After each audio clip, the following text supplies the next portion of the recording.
Grieving is a universal experience. Virtually every sane human from time immemorial has suffered personal pain when loved ones die. It may seem unlikely for some, but for others, social media provides comfort and it matters.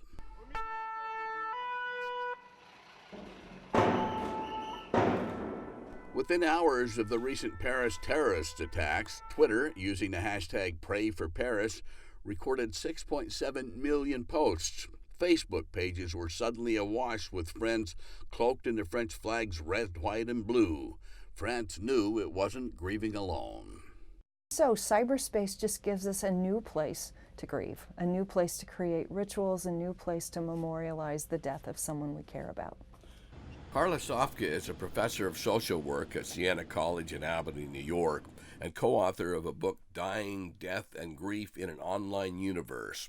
She says our earliest ancestors displayed their grieving on rock walls, so it shouldn't come as a surprise that in 2015 the world shares its pain on the social media wall. That sense that people are thinking about you and caring about you online is powerful, and I've had people tell me that they thrive on that. They know that there are always people who are thinking about them and that care. It's overwhelming sometimes for people, that sense of support that can be created online. She went to a theater to see a movie and was killed. Sandy and Lonnie Phillips will never forget the phone call the night of the Aurora Theater shootings in Colorado from the friend of their daughter, Jessie. And I said, "Are you okay?" And he said, "I think I've been hit twice." And I'm thinking to myself as he's telling me this, "Where's Jessie?"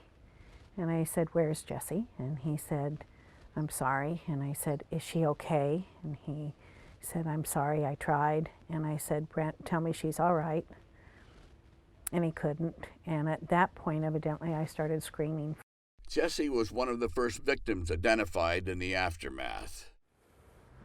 I do remember the first time I went back onto Facebook, and all of a sudden there were all these people saying how sorry they were and, you know, that kind of thing. But I didn't realize the power of social media at that point.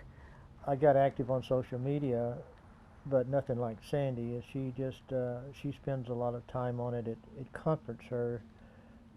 I remember her friends coming out for her service from Colorado to Texas and sitting down with me and showing me things on Twitter and showing me things on her Facebook page.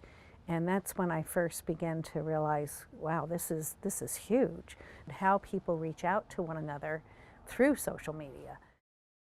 Beyond Facebook, there are many more social media tools, some surprising.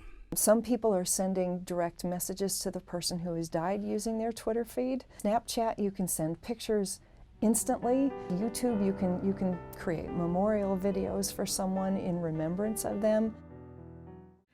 Roger Lindbergh, a television production executive, is one of millions who have turned to Facebook to share their private grief. He retired early so he could take care of his wife, Bonnie, who was dying from a rare lung disease. The Facebooking definitely was comforting for her.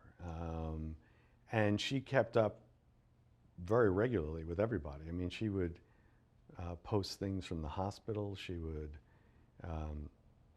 post pictures of the kids and stuff like that and always be talking.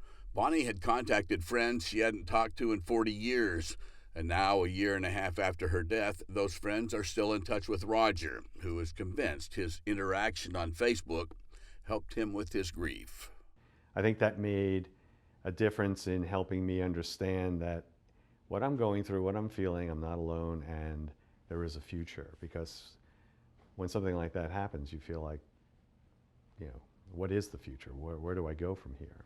Sitting across from a computer, or even just having the text on a screen, which is what we see, in Facebook or whatever, that gives us the idea of connection, but it's anything but connection. Jamie Sarche works for a funeral home that she says performs a majority of the Jewish funerals in the Denver area.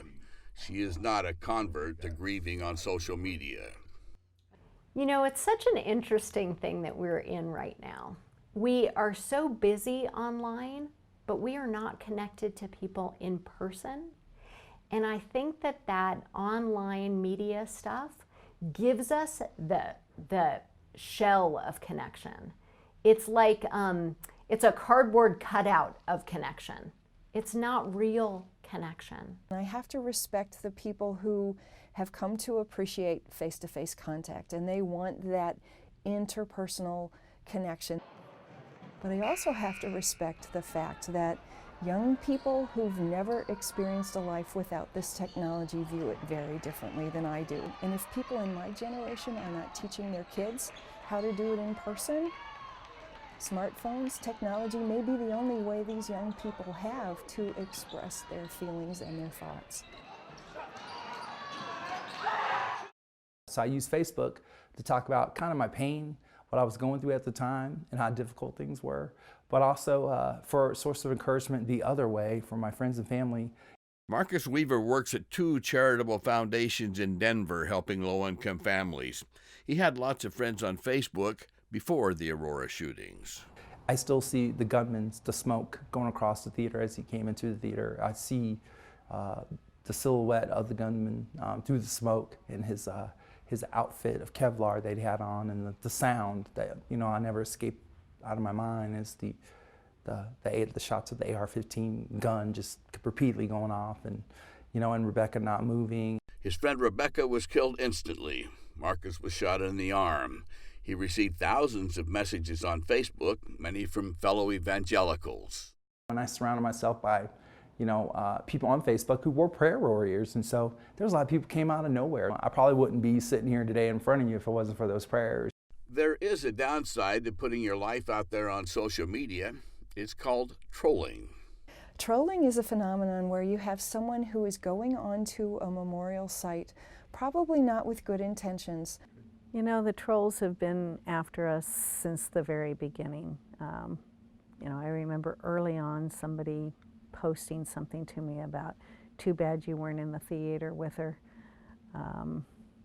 Other people who have said cruel things that, my daughter's still alive and living in the Bahamas, and we're rich and have been paid off by the government, and crazy, really crazy things. Many seem to agree that media can aid in the therapy of grieving, but that it's often not enough. Social media can alleviate some of the pain, but it can really take the place of a therapist in a situation that's as horrific as losing a child. As with much of social media, the future is already present. Cemeteries, for instance, it's now possible to learn more about the deceased when that iconic QR barcode embedded in a headstone is scanned with a smartphone. And there's more, explained by a new phrase called physically dead and virtually alive. So technology is limitless, and as long as people get creative and think about ways to do this, I have no way of knowing exactly what all will be done to preserve somebody, to immortalize somebody digitally. Sofka says that although some parts may be troubling or scary, she sees far more advantages and drawbacks in this seemingly limitless technology that enables us to share our grief on social media. For Religion and Ethics News Weekly, I'm Lucky Severson, Albany, New York.